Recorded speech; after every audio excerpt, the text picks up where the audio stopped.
can be a kind of madness, taking us over, making us its own, letting us imagine happy what causes many others to leave us quite alone. That which we conceive done beautifully alienates friends who dutifully say when we present it to them finished, "Are you sure you've not the essence of it diminished?" He who proclaims himself an artist might better, as Houdini did, learn the great art of escape. And isn't that what every artist does? Escaping what is most drear to us, to find a private beauty. And on this one, I just said, look at the cover for art, so you can look at the cover again for art. But the next poem I'm reading, which is one of my husband's favorites and was the second poem I wrote when I was 74, having stopped completely at 19. I'd written one of the best poems I've ever written, even though it's only 7 lines long, and I have art to illustrate it. You can guess the title, I think. The title is Hummingbird Wings.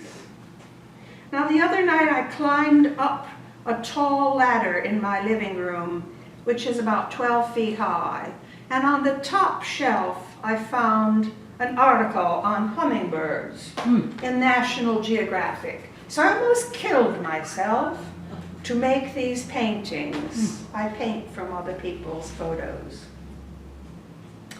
Hummingbird wings. A hummingbird whose wings whirred nigh recalled my summers long passed by, when I, a child of 6 or so, would run through fields where flowers grow. Where flowers grew, my true love lies, and I, now aged, hear his words when whir the songs of hummingbirds. There's a lie involved here. My true love is sitting back there wearing the beret. But poets can take license, and so can novelists, and so they can do whatever they damn please, whatever they darn please. Now the next one is called Continued Passion. Can I say something about the hummingbird? Oh, absolutely. Some months ago at the dinner table, someone brought up the subject of hummingbirds. And I'm legally blind and I don't do computer. And so I looked up at my 1972 World Book, finally. I had a little note. And I took it down to dinner and somebody read it. And I read it under my magnifier. You know how many times a second the wings are fluttering? That's what I read. I could show it to you. 60 to 70 times a second. It's unbelievable, isn't it? Yes. It must be a mistake, huh? And I tell you that I read hummingbirds are very combative and enjoy having fights. They do. Which doesn't seem to go with the way they look, but, you know, the world is more mysterious, Sam, than we think. The next poem I'm going to read is called Continued Passion. And fortunately, I don't have any illustrations. Had I the passion or the clout to turn heart, brain, inside out, and lave them in the gentle rain that flows to rivers where swim trout, I think I could unite with stars and shine like glowworms in glass jars, as when we children held aloft our own, caught in gardens and on loan from Mother Nature. Who was she anyway? Why, as we grew older, did we let our hearts grow colder, and instead of bolder unions with our brains, restrain the acts of love, thoughts of imagination in the heart, accompaniment of both to rivers and the sea? Let a cruel stepmother, unnatural, dictate what could and could not be, what could not, should not set us free. To say what heart and brain conjoined might yet do? Who gave her sway? Not me, not you. Then let us fill our jars again with light and run through gardens at the fall of night. And let us be as we were at 10, or 2 times 10 and 3. Let us feel again that rush of potency and joy that made us then, each girl and boy, light-hearted, passionate, and free. Who, anyway, was she? Does anyone have a comment? What do you think she was? Who was she? She was Mother Nature. What did she do to us? She ages us. She what? Ages us. Yeah, she ages us. And she laid down rules for how we should behave. And that bothered me, so I wrote this poem. Also, I used to do this as a child, catch glowworms. The other word is lightning bugs. Yes, lightning bugs. So the next poem has plenty of illustrations. It's watercolor for beginners. I started painting in watercolor less than 3 years ago. I used to paint in oil, but this is watercolor painting for beginners. I've been painting a lighthouse, red and white, 4 other buildings on the same rocky site. This is not the one I was going to bring because the other one was too big. Beneath a sky of lavender and orange, blue, aqua white, the same multicolored strokes repeated in a purple, aqua red and orange sea. Some might find these mingled hues quite odd, but colors, lighthouses, rocky promontories, and little cottages are so Cape Cod. Rocky promontory, little cottage. And I also thought this was appropriate for Cape Cod as well as Martha's Vineyard, and we are heading for Martha's Vineyard. This is due. I painted it 2 weeks ago. Took me 3 days because of every shingle. But I rather like it. It gives me a sort of sense of peace. I grew up in a country area, small town, but vacations in the country. Having purchased for $2, less than passage to La Suisse, I brought home a book of Swiss photos, including this one, Exquise, excellent, exquisite, and set out just by blue paints, cobalt, cerulean, tallow, ultramarine, to paint a splendid mountain range. I got into the mountain painting mood. A stunning mountain scene. I copied what I saw, I did my best, but there were so many peaks. I soon felt very pressed for lack of talent, pressed for time, I took a bold, black-laden brush and slashed at every sharp incline until I had completed miles of jagged Swiss terrain. I did it for economy of time, not monetary gain. Let's go to Martha's Vineyard. Let's go to Martha's Vineyard. All the best folk do. And there we'll search out an old mill with waterfall of blue. The mill was built of mottled stone. Each one once filled this field. Can I, a newly minted artist, make this paper, these tints, this ample clutch of brushes, yield an ancient mill? I spent 3 days, not steadily but readily, giving it my all, exerting every ounce of my artistic will to make this waterfall, like waterfalls in each New England watercourse. And did I? For the answer to that question, I must check your source. And so, to a small lighthouse,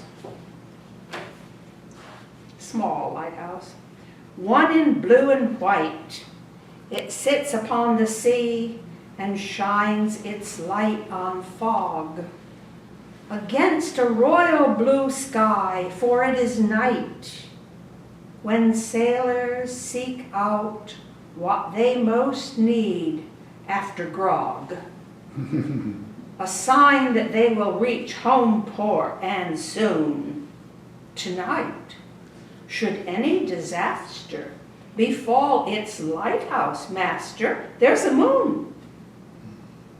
Sailors rarely come to grief when lighted past a moonlit reef.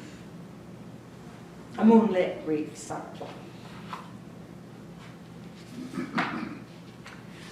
The next poem I am going to read is Trip. Oh dear. This is kind of sexy. And it's not illustrated. But this is our passion poetry, so hang on, ladies. Most foreign lands are those my fingers travel, tracing your forehead down to your nose, kissing with my fingertips your lips, down your hairy chest and belly, to your still flaccid etc. There, lingering, my fingers wondering, reach out to hold you in my palms. 2 work better. Folding, holding, feeling that inevitable rise.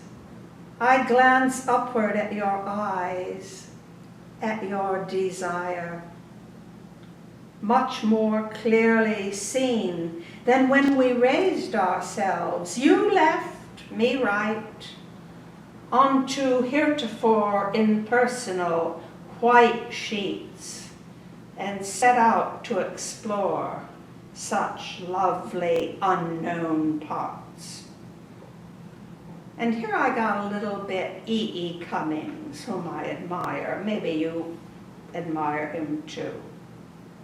Who we climbed and twisted, now alone, or two apart entwined, have with limbs that listed down trails, led to the highest peaks. No cartographer could have missed the longitude of our exploration, of our mounting to that elevated edge where all revealed is revealing before falling into place. No wonder more wondrous than your so refined, lined face. It's a bit racy, don't you think? Barbara, Yes, Sam. E. Cummings. I remember in college a long time ago, reading E. Cummings, and one line or two it says, "Dead from the neck down." You remember that one? I don't, but I'm not. And I doubt very much if That E. became- Cummings was either. I'll have to look that one up. Why the reference to E.E. Well, Cummings? Though I recognize it. Because the language here is not straight language. And E.E. Cummings made a point of using language in a very distorted, Reversed his words. reversed, ironical, using words unlike anyone I have ever read. So who we climbed, and twisted now alone, or two apart entwined, we don't speak like that. Who speaks like that? Except perhaps E.E. Cummings. And I have another poem, if I get to read it, that will show you how very much he impressed me. I wrote a poem about my mother, and it's very E.E. Cummings. How many of you have ever read a poem by John Donne? D-O-N-N-E. John Donne was Dean of St. Paul's Cathedral in the 17th century, St. Paul's in London. Born in 1572, died in 1631, age 57. People didn't live that long most of the time. He was a descendant on his mother's side of the Catholic Thomas More, Saint Thomas More. And Donne went to Cambridge but couldn't take his degree until he converted to Episcopalianism, or as they called it then, Anglicanism. Once he had converted and he had already become a famous poet, he was offered a job at court as court poet, as well as dean of the cathedral, and so he changed. When he was a young man and still Anglican and still Catholic, he was a great romantic poet. But when he became Anglican and a dean of St. Paul's and a preacher to the court, he gave us only theological and moral essays. It was a dreadful mistake, I think. But anyway, I'm going to read you two poems about Donne, one imaginary and one real. The first one is real. I haven't drawn a picture of Donne. Don't worry about it. This is called Done Deal. I've one regret about John Donne, that he was only one. I'd lief rather he were twain, 'twould give me half the pain. If there were 3 John Donnes, then we'd make 4 poets in the glass that I could see. Of course, one of those would be me. Even 4 of such a wit as Donne would not be more than adequate. So why not 4 Donnes without me? 4 could happily, with so much wit and gravity, thought by some depravity, handle man's inconstancy, or woman's rather, for I gather he may even have those inconstant women kissed. Actually, he was quite a rake. And as for those he deemed unjust, John Donne had no less lust. Pity his conversion from Rome to Church of England meant priestly employment. Every day subsequent was Lent. That caused John to give up, you see, what I trow believe. His greatest gift to poetry rhyme with divine irony. Little rhyme or irony in sermons. Those who like to hear John give them dressed in ermines. In other words, in his later life, this was a court setting and a different audience. Donne's ancestor was Thomas More of martyr status. So he did what royalty expected, fast, with no hiatus, because Thomas More got his head chopped off, failing to please Henry VIII. The church job he accepted doomed eroticism wit. Friends of Donne, and maybe Donne, prayed to get much out of it. If not a poet's titillation, then perhaps his soul's salvation. When his church bells did peal, Donne quietly intoned, "Done deal." So he exchanged the life of a courtier, a rake, for that of a priest, and, every man must make a decision as to what is more valuable in life, and he did. The second poem is called Man's Constancy, but it's my poem, it's not John Donne's. He wrote a poem called Woman's Constancy, in which he ran down women for being fickle, making promises they wouldn't keep when push came to, and I expect it did, shove. So I decided that was very unfair, and being a feminist, I wrote Man's Constancy. Let's see what the men do in these situations. Now you've made love to me one whole night. Tomorrow leaving, will you say, "Hey, that was kind of all right"? Will you transfer your promise to some other one? Or just declare that it's been fun, but what the hell?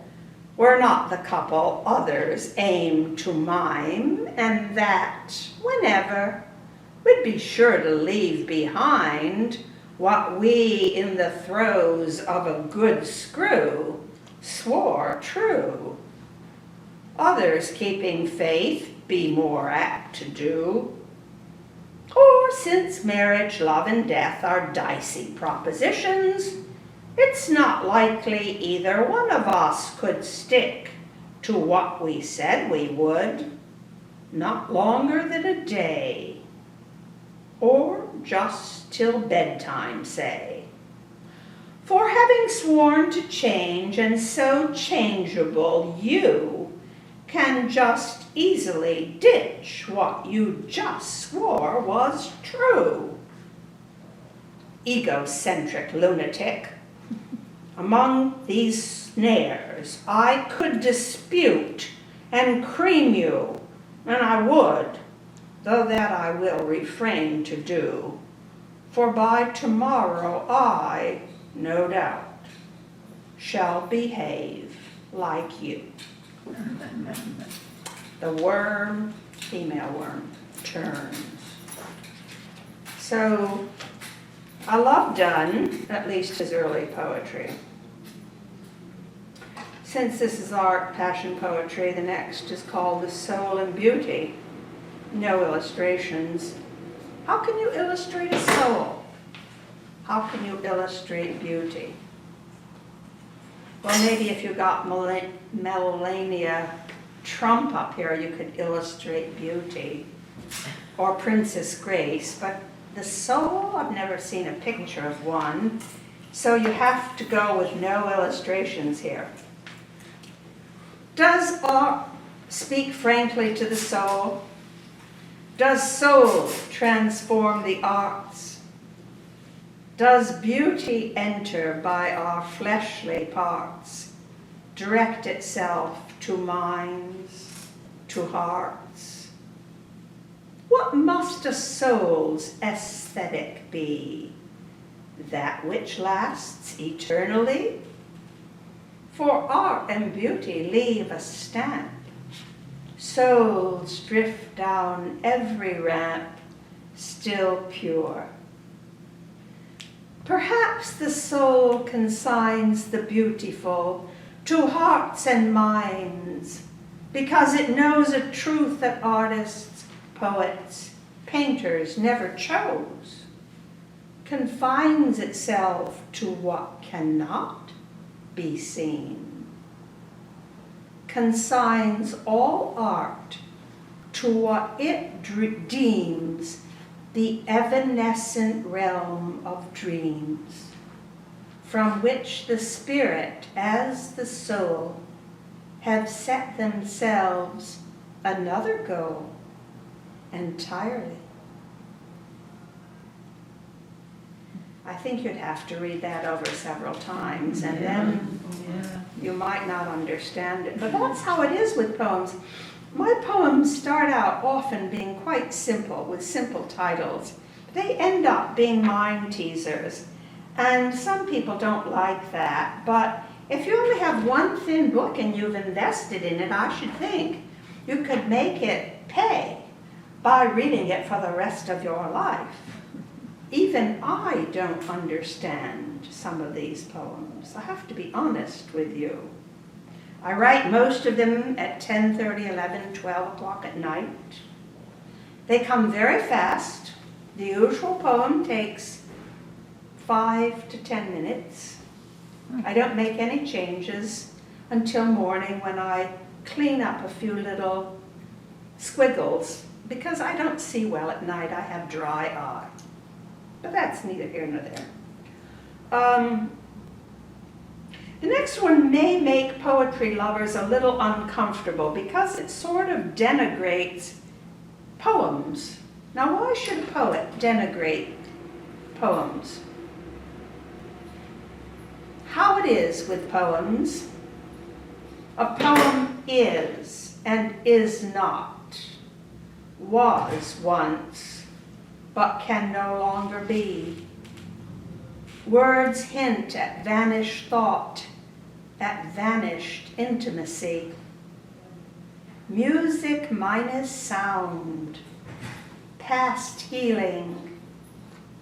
Patterned phonemes on a page point to phantom pain, depression, loss, despair, or rage. A poet writing out his heart is so untidy. Words not articulated, wrong conclusions dribble off the page, reflect illusions. A poem was, but is no longer useful. Feelings, memories, old scores, reflections like things stored in attics are but collections of life's artifacts. Emotional debris. A poet's song is something we no longer hear, but only see. A gown, a cloak, unworn, by no one whom we know, by neither you nor me. A poem was, for the poet, doubtless rare, meaningful and substantive, now simply there. Meaning on the page. It's sad to think that poems can die, and not all poems can die, but some can. I'm only going to read 2 more poems from this book, because I do want to read a few from my last book. But I haven't read this book as recently, so I must say I've fallen in love with it again. This poem is called Bridges.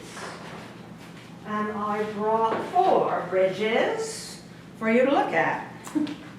A railroad bridge somewhere in New Hampshire. I don't have to explain where that one is, do I? Not to Californians. And the same bridge, I think. Or if you told me it was the Oakland Bridge, I'd believe it. But I think it's the Golden Gate at night. And my baby attempt to do the Ponte Vecchio in Florence.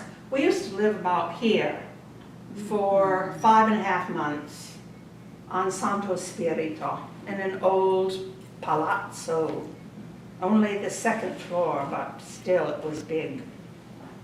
So I'm going to read bridges now that you've seen my bridges.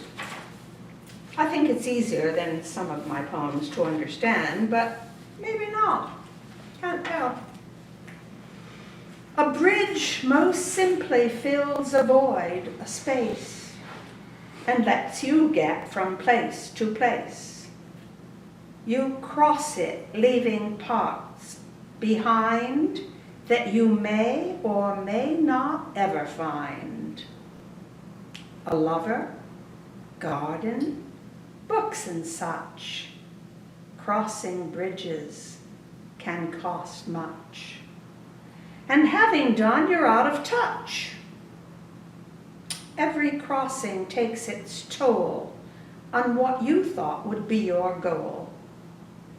Though you crossed it over Roman arches, framed by cypress trees or larches, or drove across a steel suspension, you'll not escape the apprehension that doth fundamentally derive from being where you hope to thrive. Transitions inevitably involve a passage you alone can solve. Oft a bridge extends an invitation to your whole life's recreation. Depends upon the bridge you cross. Any comments? Questions? Yeah. That was easier, I think, to understand than some of the other ones. The last one I'm going to read here, I'm going to read because I made my husband take a photograph. I lost the one I usually bring. And I have to point out, for those of you who may think me a trifle dishonest now and then, poets can be, I did not paint this painting. Now to find a girl with a pearl, she's on page 95, and she's on this beautiful photographic reproduction by Johannes Vermeer. And it's one of my favorite paintings. He's one of my favorite artists. Maybe I should hold it up a little longer so you can actually get the feeling of it hot, as T.S. Eliot once said, or cold. The Girl with a Pearl in Her Ear by Vermeer. The girl with a pearl in her ear by Vermeer turns away from the gloom toward the light of the room. If this is a room, there's no definition, and mere intuition is the sole condition, making her confusion and apprehension unclear. We are bound by illusion. So too was Vermeer. He records no commotion, much emotion, some fear. Is there any danger here? What might seem strange to her? What enlighten her, frighten her, brighten her prospects for today, for tonight? We cannot say. We have no right, no insight. The girl in her turban of crystalline blue and gold's urban, well off, neither bold nor suburban. Her eyes are a question in amber and white, irises flecked with light, melon lips parted, in hope or from fright. Glance unsure, creamy complexion, Dutch perfection. One supposes she's pure. Here nothing's jaded, here nothing's faded, here is youth. Where is truth? Is purity her surety? She may welcome this caller. Has he come to her rescue, or just to enthrall her? Her eyes show surprise. They are startled, in doubt. Will she have to accompany him home? To go out on a night that is dark, cold, and drear? Are we seeing her hope, or assaying her fear? What might she see, but not we hear? What might she be hearing behind that pearl earring? And why have you shown us this girl in suspension twixt answer and question, in so searching a light, so late in the night? What does she see, hear, feel, anticipate, fear? Tell us, please, if you will, Johannes Vermeer. Nice. Well, I'll read a few poems from the other book. I surely wish there were more people to enjoy it, but I hope you're enjoying it. Very much. Yes. Oh, yes. Immensely. I fear most of my illustrations come with the readings of other poems, but I will tell you the truth. I brought a lot of cataracts, so those will go very fast. In fact, when I was going to write this book, I was going to paint the perfect stream or cataract and put it on the cover, but my husband went into the bathroom upstairs and said, this painting is the perfect one. This is New York Harbor. It was an oil painting I did in my 30s. He rejected all my streams and all my cataracts, and then I had a cataract operation a few years ago. So when I painted what I thought was going to be the cover of this book, I was thinking, oh, it's better to be sitting here painting than going to an ophthalmologist and having a cataract operation, which is scary. How many of you have been there? Now, we all go there once in a while. So this will go fast because I have so many streams and cataracts. I even looked up the word cataract in my dictionary because I am a teacher and I didn't want to make a mistake. A cataract, one of the definitions, waterfalls from great heights or fast-moving rapids.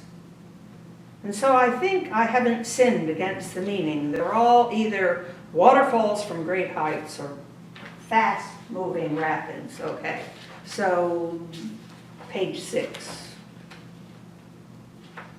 There must be another definition that has to do with the thickening of the lens. It does. But Yeah. Sam, I had no intention of painting a painting about my eye being operated on. Believe me, that wasn't my goal. Making a cover for a book that my husband rejected was my only goal. So you get a lot of streams and cataracts here. Believe me, Sam, that's the way it went. A cataract's a waterfall. A deluge, oh, here's a waterfall, really high in Yosemite. A deluge or a flood. I can't hold these all up at once.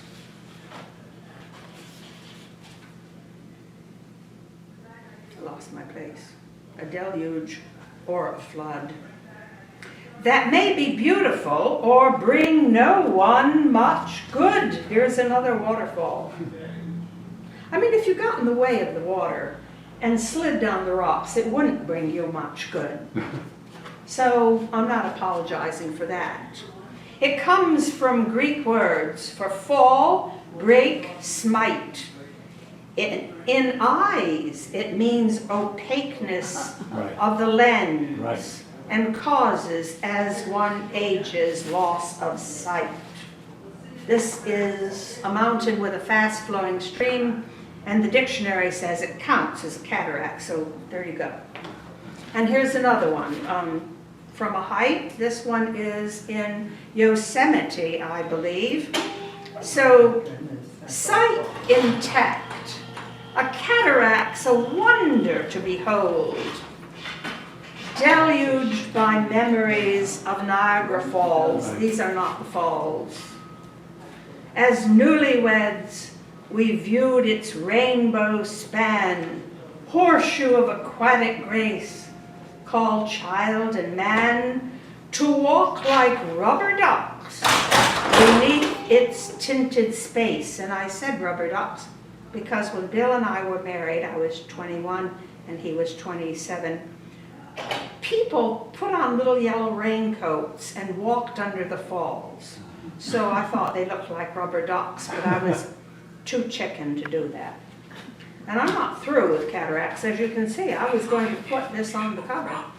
A deluge, as in rainfall, keeps on and never stops, sending rivers, overflowing banks, floodgates, rooftops. Homes and roads and farms and folk are hurled into the breach. We watch on TV while each over dinner bemoans our fearsome natural world. And unfortunately, we've been doing that in connection with Louisiana and what is happening down there. Good. End of cataracts. And I, who have passed decades since Niagara, have marveled at man's inventiveness. The microchip, Viagra, artificial lenses. Just returned from surgery, were given lens number 1214947, and the best sight short of heaven. Because I now have perfect distance vision. However, take away the glasses and everything goes blurry. So, that for that. Do you want a few more? It's just one. Do you have time for a few more? Please. All right. Do you know who this is?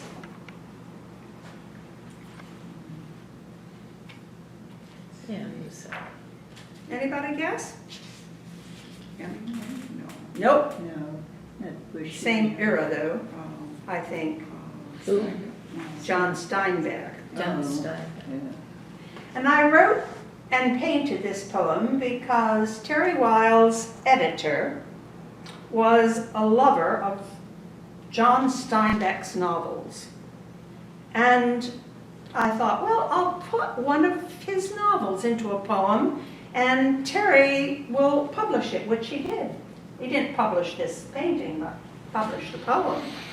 And the novel that I chose, not Grapes of Wrath, is In Dubious Battle, a novel by John Steinbeck. And you might know that this is a story that took place, it started in San Jose, in St. James Park in the 1930s. I forgot the year, I think 32 or 3, Depression.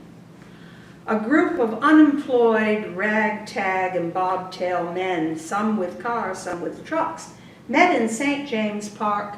They were going to be led to pick fruit, first apples, then anything else they could pick, in the Central Valley. They'd been rounded up. They were eager. They were starving. This is In Dubious Battle. Steinbeck gives us men who own things, apple orchards, and those who don't, who pick for paltry wages, cut to satisfy the owners of these lands, these apples, anything of value near to hand, all power grasped by owners' hands. The men, hungry, homeless, owned little. Some a beat-up car or truck. If they could eat, buy gas, they counted it as luck. Their capital was the courage to hang on. Their fears might be enough to keep them going, the hopes weaker than the fears. They lived in squalid tents. Some had old mattresses to lie on, or else the ground. Most were womanless, no soft shoulders to cry on. They made a raucous snoring sound. They had strong leaders to rely on. Enough, they found. The battle was dubious and dire. The bravest of them the first to expire. All battles, like all wars, are dubious. So-called victories, like defeats, are planted, unlike apples, in sterile soil. The crop, all battling and dying done, ever dubious. Does anyone see any connection between apple strikes in the 1930s and the world situation today? I mean, I used to teach. Automatically, I ask questions like this. I'm used to asking questions like this because I used to teach history and literature. And so I'm asking you, do you see any connection between this group of poor, down and out crop pickers and today? Sure, the have-nots. Pardon? There always have-nots. There are always have-nots. There are always owners who are cutting the wages, which is what was happening here. And the whole immigrant problem that seems to have been surfacing now, of the people in California who come and pick our fruit. Yes, it's still the case that brown hands pick our fruit, and that if Donald Trump had his way and the wall was built, the fruit would rot. That's certainly true. What about all battling and dying done? The situation is ever dubious. Dubious. What does dubious mean? You have to really look in your dictionary. Doubtful. Doubtful, of course, Sam. Dying, we go dying every day. We die on fields in Syria and in Lebanon and in Yemen. People are dying by the millions. I think the recent pictures of children on television in Syria, I immediately thought of Syria when you talked about this, but it's just overwhelming. And when the dying's done, what is the result? It's dubious, it's doubtful. We don't know if that dying is going to really pay off in the end. Okay, I'm going to be very judicious now and just read what I have a picture of. How about Dante's Inferno? Are you up for hell? Barbara, Yes. I have a clear recollection. During the Depression, weren't people selling apples, fruit Yeah. On corners. on corners? Yeah, they were. And then today, I mean, years ago, we used to see on highways, on the side of highways, in fruit orchard areas, you could stop and buy fruit, fresh fruit. Right on 101. Do they have that now? Well, there was a big cherry orchard Oh. on Homestead. Olson, I think it was Olson used to sell cherries right on El Camino in a small stand before it became a store. When we moved here in 1964 from Michigan, or Missouri, we'd been in Michigan, then we were in Texas, then we were in Missouri. There were people selling, little fruit stands at the edge of fields, and they're getting very rare. But if you come up Fruitvale Avenue, past West Valley College, there's a sign and it says, corn, peaches, apricots today. Oh. And when you go up that deep, steep driveway. You're in another world. There are barns Yeah. and trees and an old farm stand, and it's just remarkable. Even if they don't have anything you want to buy, it pays just to go there. And Sam, you can go back to Minnesota and still find a lot of it. Find what? A lot of these little stands in the barns. What, off highways, Yeah, in Minnesota. the secondary roads? Yeah, Yeah.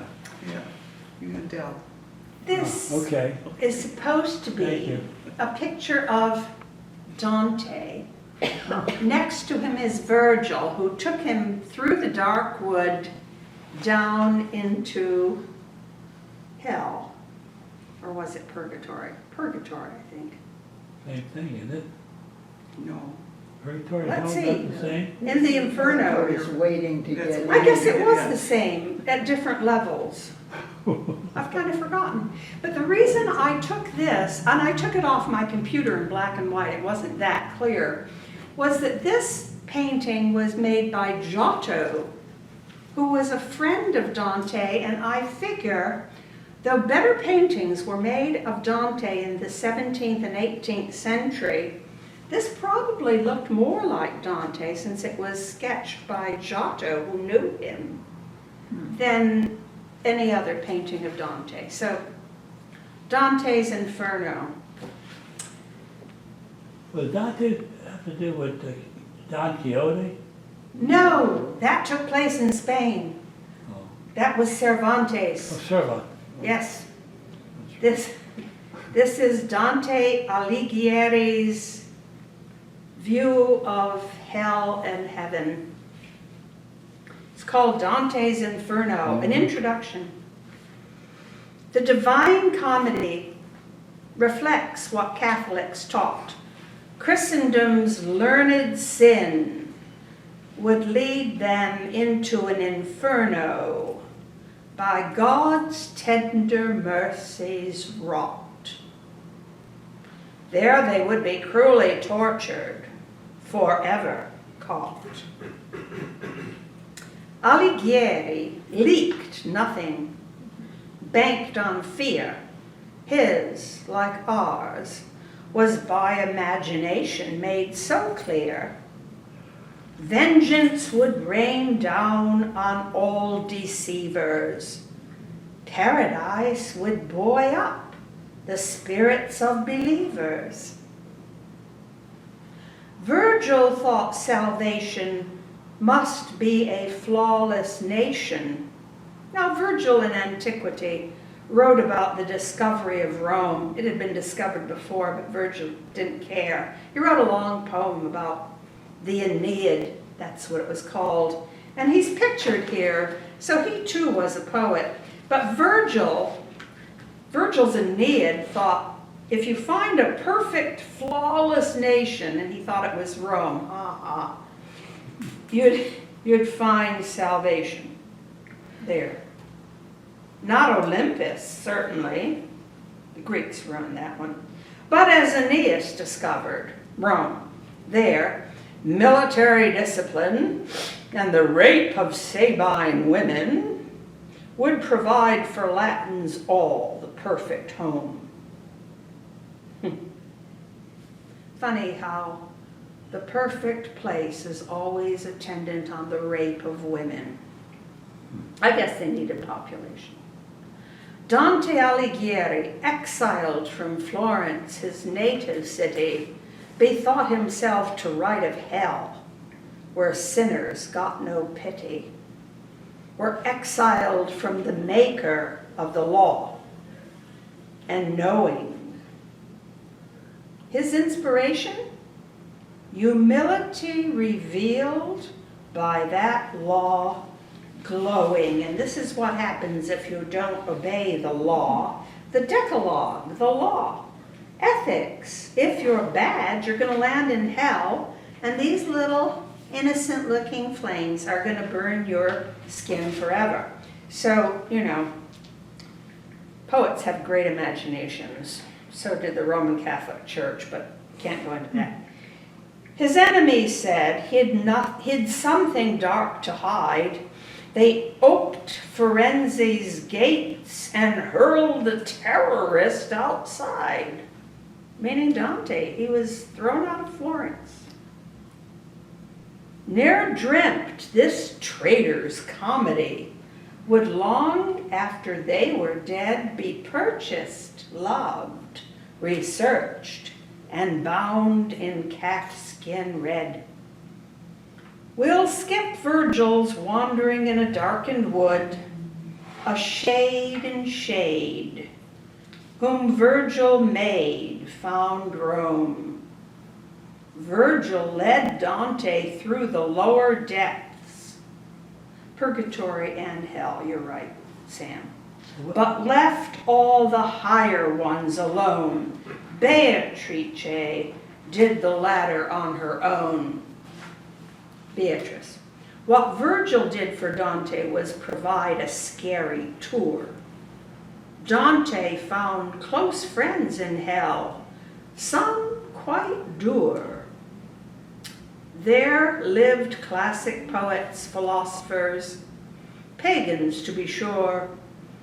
They lacked baptismal sprinkling, made Dante insecure. You know, Christians always had problems with the people in antiquity they most admired. Socrates was forgiven in the Renaissance, even though he had preceded Christ and failed to get baptized. They made excuses for those they felt would surely have been baptized if only they had been born after Christ and John the Baptist and after the Roman Catholic Church. Erasmus has a very funny poem where he excuses Socrates from damnation simply because he was born at the wrong time. And yet this author, Dante, chose his title well. The Divine Comedy was bound to sell and has sold well for near 1,000 years, which proves, I guess, that fortunes exist for poets to be made if they consent to write by sewage, sulfur, firelight, and shade. Maybe I'm missing something. Yep. Those who were committed to purgatory, literally or figuratively. I mean, when they died, nobody knows where the hell they went, right? Oh, yes. Dante claimed to know where they were. He knew where. Okay, what were the actions that caused, that Dante said, if you do this or that, you go to hell? Some were liars. Which one? What kind of action? Some were liars, Sam. Huh? Some were liars. Oh, the liars would be committed. Some were financial peculators, like someone running for president today. Right. Some were cruel to their enemies and tortured them while living. Uh-huh. Some were simply thieves. Others betrayed people in their trust. Some copied other people's works and passed them off as their own. That's called Plagiarists. plagiarism. There were all kinds of people in, and the thing is, purgatory was just as nasty as hell.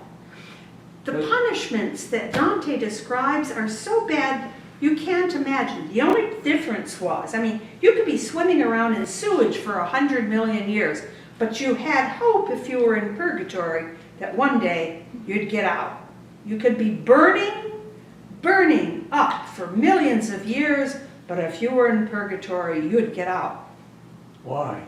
Why? How? Because you had some good in you, and God wouldn't condemn you forever. He just chose to burn you for 1,000,000 years until you were purified, and then he sprang you. Or somebody would pay for you. Pardon? Or someone would pay for you to get out. penance club. Well, there was the Catholic tradition that if you had masses said for dead souls, they'd get out sooner. But a lot of people, even before the Reformation, were very suspicious that that was really going to work. And the reason is that Catholic churches in the Middle Ages had so many stained glass windows illustrating people burning in hell.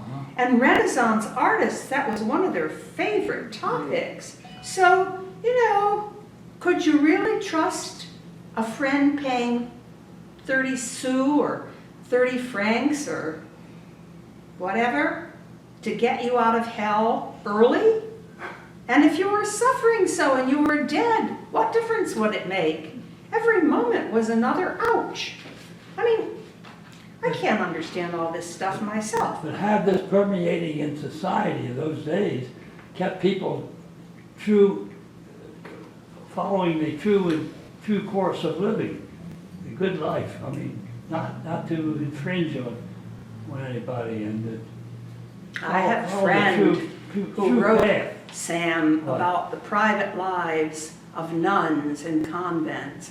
I myself have written a great deal about the private life of St. Augustine and St. Francis and St. Clare and my very favorite St. Hildegard of Bingen, who went up and down the Rhine encouraging Catholic priests and the public to burn the Jews. This was in the middle of the 12th century. And they were preparing to go out on the Second Crusade. And Hildegard of Bingen, who was a marvelous musician and a fantastic poet and writer, was going up and down the Rhine, the only woman to do so, preaching to kings and princes and clergymen and urging the burning of synagogues. What did St. Francis do? Well, he stole his father's cloth. In order to rebuild a little church, he stole bolts and bolts of his father's cloth. And his father got so mad at him, he locked him in his room. What were his other sins? He was a pretty good guy, I really I liked thought he St. was a Francis. good guy. But he was a thief, and you can't forget that. The paralleling that you were talking about, Mhm. was any positive behavior like going to heaven? Was heaven discussed at this time? Well, Beatrice takes Dante through heaven, and she points out all the good and holy people, all the saints. Sorry. Hildegard is still not canonized, but the last pope but one, when he went to visit her house just opposite, what's your favorite town?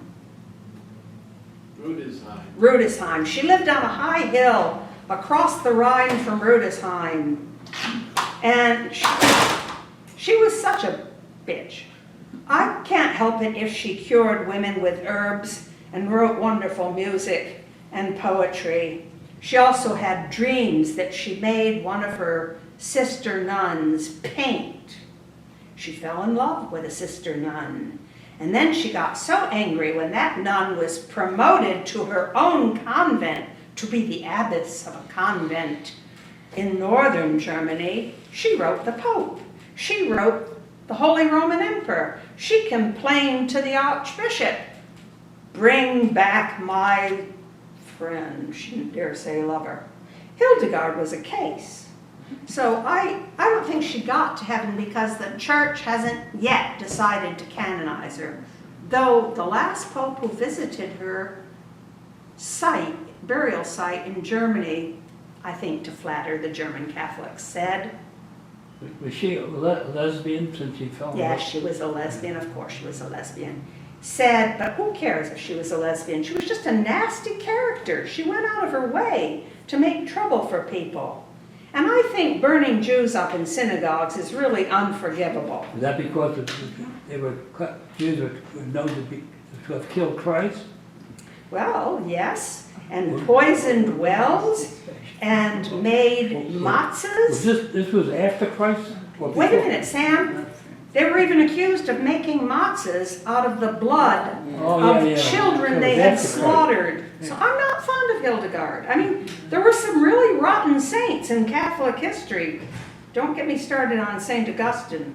He wasn't all that nice. And St. Jerome was so involved with the women he was having affairs with that even in his cave out in Syria, he kept lusting after naked dancing ladies. While his mail and packages of books and food were being run into him from his best friend in Syria. It was only a few miles out in the desert. Well, Catholicism has not always been a priest's celibate life. They were allowed to marry somewhere in the history, but celibate life was believed to think about God all the time, right? No, Huh? Roman Catholics did not permit priests to marry. Did- Roman Catholics preached that the true way to heaven was to remain celibate forever, that sexuality was very bad. And they got this from ancient Asian beliefs, like those of the Cathars, who also believed that sexual intercourse made you impure. But Freud changed all that. Like, may I say something on a lighter note? A woman goes to heaven and she is having a ball, I mean, wonderful life. And then her husband dies and he goes up there, making it very short, and he says, "How's everything?" "Oh, it's wonderful." And he says, "You know what? If you hadn't fed me all that wheat germ, I would have been here sooner." Well, you know, Sam, you're a great historian, but you skipped a lot of centuries. And I have to tell you, there were other Catholics besides those at Rome. There were the Byzantine Orthodox Catholics, and there were spin-offs from the Byzantines who populated Syria. Some of those groups are still practicing today, and they did not consider human intercourse to be worthy of hellfire or castigation. The Roman Church did not make marriage a holy sacrament until the 13th century. They didn't give a fool about marriage. When the Romans occupied the Holy Land, what was the church's position about what we're Could we talking get about? back to the poetry? Yeah, we can get Off back the to the history. poetry. Would you like one more poem before I go? I think I will read about my mother. I'm wearing her ring. I don't have any pictures, although I did have a poem about my childhood in a snowy place. This is how I grew up. Those are Where, beautiful. yes, that's. Gloversville, New York. And I'm very happy to be in California because I don't like snow anymore. Although as a child I considered myself a queen of snow. Did you make a snowman? I made snowmen and igloos and everything. We didn't know about snow ladies.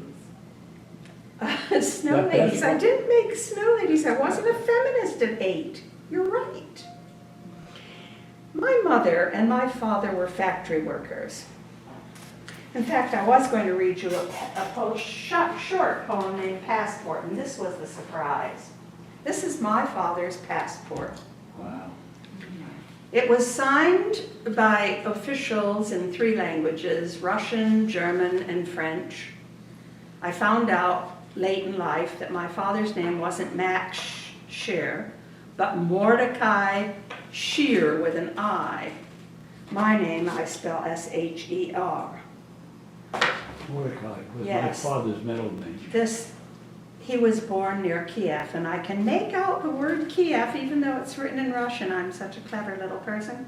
I can see the word Kiev spelled in Russian letters. I don't know why. It's the only word I can make out. You have a picture of it?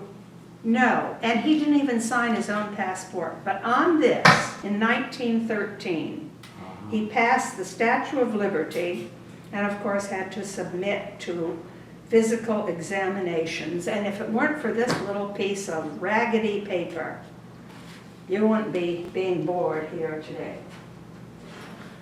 So that's my father for you. But And your mother. both my mother and father worked in leather factories in Gloversville, upstate New York. And this is a mental picture of my mother in which I have used some of E.E. Cummings' feelings to describe what I saw when I went to visit her sewing gloves. Sewing gloves. My mother sewed by beams of dim in shops of reek, and without peak, amid the din, the rattle of machines, she sewed fine outer seams and gave up dreams to keep on sewing piqué gloves for ladies. The seams she sewed in dims of light, in days of night, in days not bright because a glove shop was not a well-lit sight, with gussets spoiled and leather soiled beneath the feet of piqué makers. Those tiny seams were outer joined by women's lives quite half purloined, and kept to tasks, and kept unasked, and kept all day from light of day to make fine piqué gloves for ladies. Those finger seams on gloves of kid, of cape, pig, calf, and deer were joined by women like my mother, kept in, kept to, kept from the light of day so you could get fine piqué gloves. What's PK, the name of the glove? For ladies. It means a stitch, and it's in French. P-I-Q-U-E-T. Piqué, to pick, to prick. That's what it comes It from. was sewed by hand, all the Little tiny seams on the edges, outer edges of gloves. Yeah, uh-huh. Maybe 1/10 of a millimeter wide. Wow. And you're sewing in the dark. Oh my. And you're pumping your machine because there weren't any electric machines. Well, it was a foot. This is the last verse, Sam. And I, a girl of 12 or so, my school day through, would hill the walk and steep the stairs that led where makers kept sharp watch beneath the light of each machine to say hello to Mom and watch her sew fine piqué gloves for ladies. Do you have any of her gloves that she made? Yes, Wow. I was going to bring them, but then I thought I wouldn't. We probably all have some. Oh, everybody wore them. I have them in dark green cape. I have them in brown deerskin. I have them in pigskin, which had little dents in it. And they were elegant, and everyone wore them until after World War II, when the leather industry died and my parents were not working full-time, we had to move. And we moved to Milwaukee, Wisconsin, and my father opened up a grocery store, and that was the end of my childhood experience in Gloversville. But I wanted to share with you a little bit of the feel, not only of an immigrant boy of 16 setting out from Kiev in 1913 so that he wouldn't get killed in World War I. And a little bit of how my mother made it too, although she also modeled with her hand. She was called the Mystic Hand at 15 on the boardwalk of, not Atlantic City, but some boardwalk in New York. What do they call that boardwalk? I just forgot. But she was the Mystic Hand because she had the most beautiful, I have peasant's hands. She had the most beautiful slim hands. And so she did that, and she sewed hats. And she couldn't sew at the time, The ladies on the floor taught her to sew. But she could do one thing that I've inherited, draw. And they soon discovered that though she couldn't make a good hat, she could go to hat shows on New York runways and draw every hat that famous hat makers made and bring it back to this little factory where her boss could steal the designs and make the hats cheaper. So we all have memories of our youth, our childhood, and we put them to different purposes. I'm putting a lot of mine to poetry, and even my novel is full of my life. Millinery deals only with hats, doesn't it? Millinery? Millinery, yes. Harry Truman sold millinery. I think he had a hat shop in Independence. You know, the haberdasher. Yeah, but also men's hats. Haberdasher, you're right. But they did also sell men's hats. And of course, in those days, every man wore a felt hat. And they wore Right. gloves. But he was a failure at that. Yes. This is undoubtedly redundant for you, but I've often talked about my mother's sewing because she only had access to bolts of material because Macy's was not, in the early days, ever making clothes. What they would only have in the early days is the material available, and the women had to sew in order to have clothes because the clothes were not manufactured per se. Do you mean in your mother's day you couldn't walk into Macy's and find clothes on a rack? No, Well, Not thank you in- for that. I did not know that's how, that. that's how she worked so hard on her sewing. Well, I have to thank you all for your patience and your time. It's been a long while.